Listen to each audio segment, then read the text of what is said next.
Hi guys, welcome back to the channel. Hope everyone is doing very well. If you haven't yet all subscribed, please make sure that you click that subscribe button.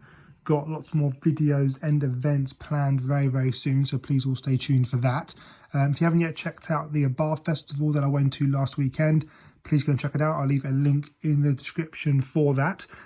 Great event, great festival, hundreds and hundreds of Abarths came out.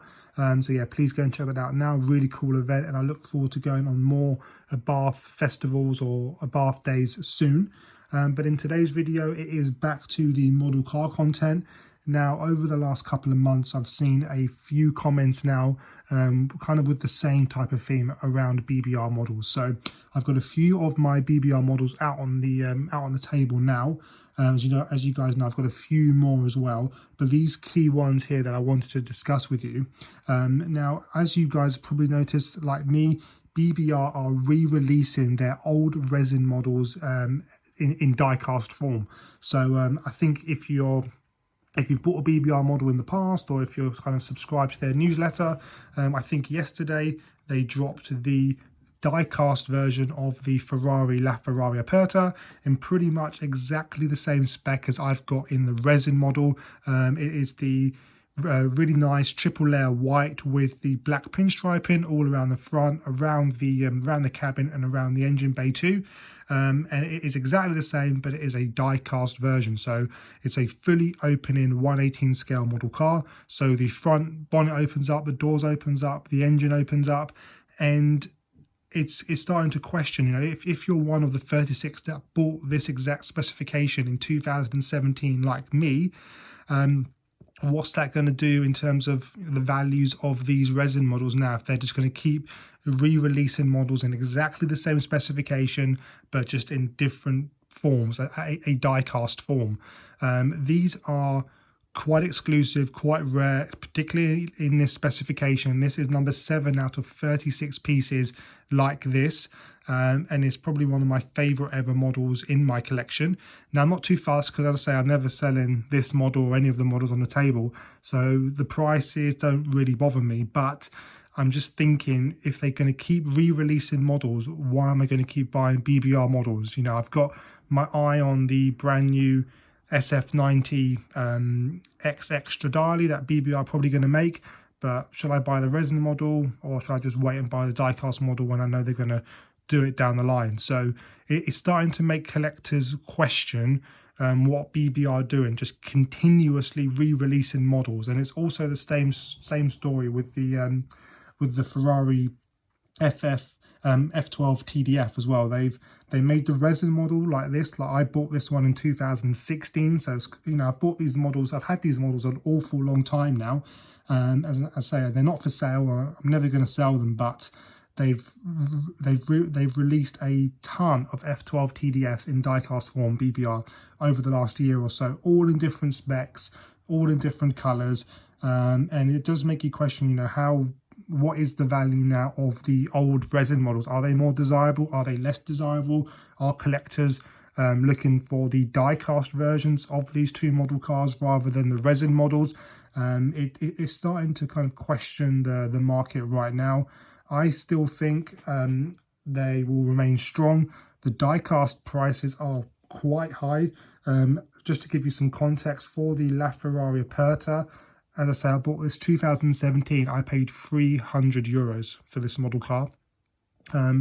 Right now, if you wanted to buy the die-cast version of this model, I think you're looking at around €420 with the plexiglass display case on it as well. So they are very expensive. They are a lot of money.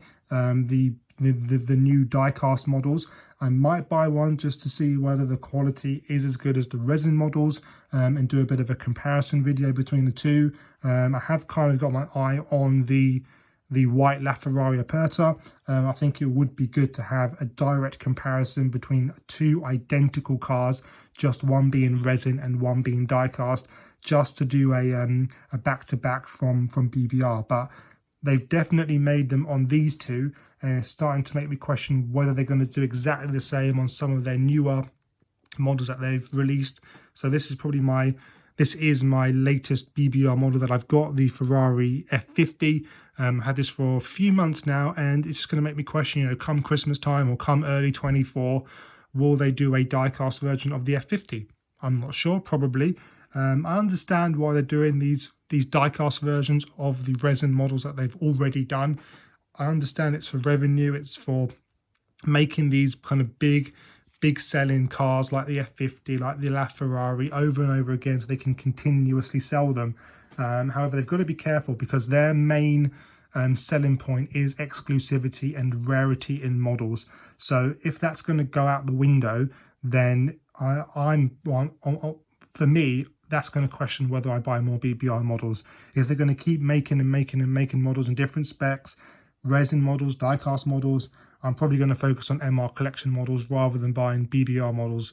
That's just from my standpoint, because as I say, you know, even when you buy these models, they come with a little booklet of authenticity, and they say, you know, exclusive and rare. That is really what you're buying. You want an exclusive model that you don't really see on eBay, that no other collectors have got.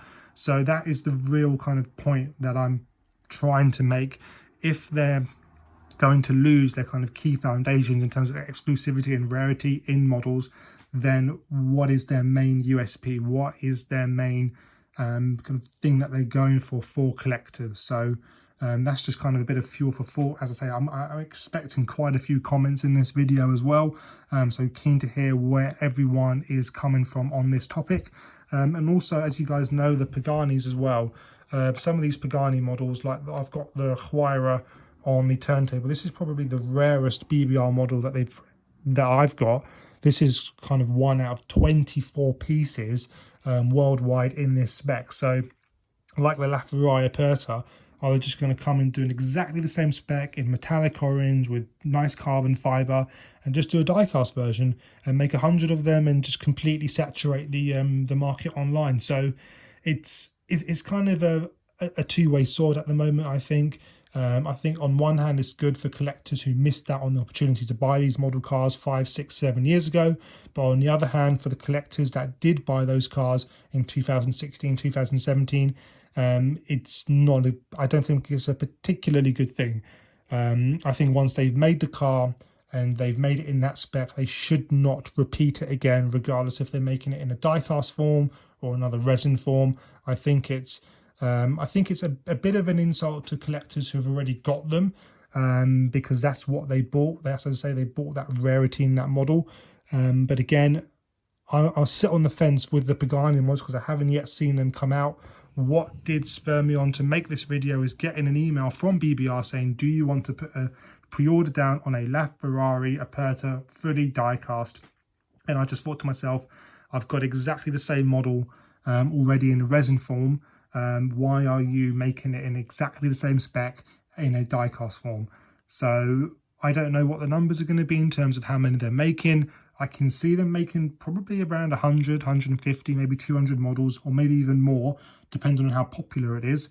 But again, what will that do for the already made resin models that are out there now? So as I say, a number of you guys have been talking about this, mention it in the comments below.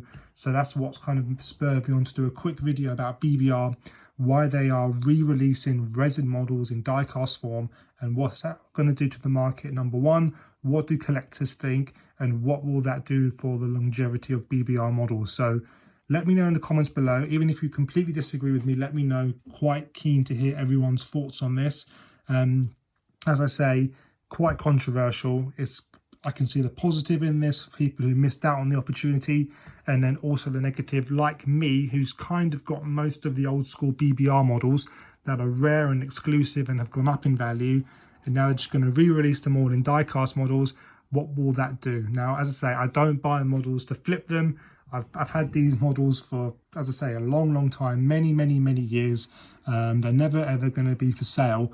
But it's just a fuel for thought, and what you guys think, and what will the consequences be to the market. So as I say, I'm hoping for more of a discussion on this video in the comments, and let me know what you guys think.